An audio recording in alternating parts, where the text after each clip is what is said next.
take it like that. I resent that. Now, come on. Now, what is this grand wizard nonsense? Okay, we made a far-right party. All right, now relax. Ku Klux Klan, give me a break. We didn't. You don't go there with me. Okay, great. All right, great. Okay, good.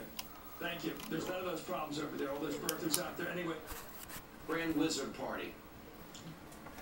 2 points on this, Sean. Number one, it's going to show you that there is no slur against conservatives that's off the table. Just like it slurs against Christians. There's no slur against conservatives that's off the table. They will say anything they want to.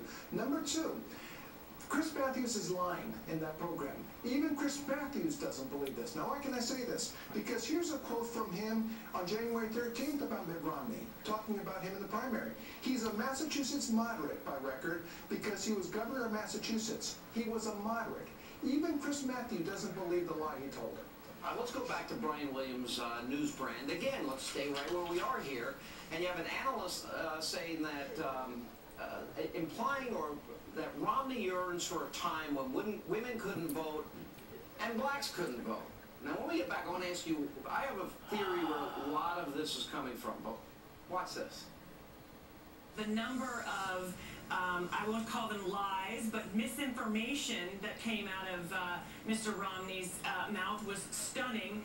And, you know, here's the other problem. The picture that he was painting of an America, you know, restoring an America, I kept thinking, well, it sounds like you want to go back to a time when women couldn't vote, blacks couldn't vote, we didn't have, I mean, it just didn't sound like this was the America that we all know and love. All right, now, where is some of the extremism coming from? Not necessarily reaffirming these comments, but when a president himself says, the Republicans playing dirty air, dirty water, kids with autism, Down syndrome, the elderly fend for themselves, all right? That's the president saying this. So why wouldn't his surrogates go that extra step, which is happening? Yeah, and the key point you just made there, his surrogates. You know what Karen Finney was, the person in this book 4 years ago? Yeah, she was a spokesman for the Democratic. She was a spokesman for the Democratic National Committee. She hasn't changed jobs. She just moved over to MSNBC. There isn't a lick of difference between these people. For them to suggest that there is anything approximating journalism coming out of NBC, they're just nothing but press releases for David Axelrod and the Obama administration. Yeah. Now, then we got this situation, and I guess we'll stay with NBC again. This is NBC's Night Tonight, but we could easily do the other networks. And so the president makes his appearance on Jimmy Fallon's program. Remember, and the band is involved as well, and the band that played the song about Michelle Bachmann. But putting that aside for just a second, the thing is, it's basically every Obama talking point.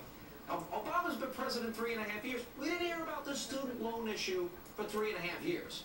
But now, as a campaign issue, to excite his base or part of his base, you know, he gets NBC to basically give him an infomercial through the Jimmy Fallon show. Watch this.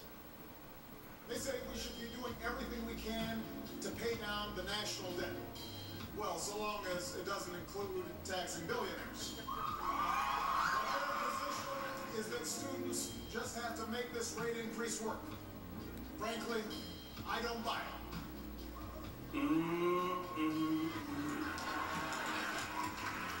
The Barockness monster ain't buying.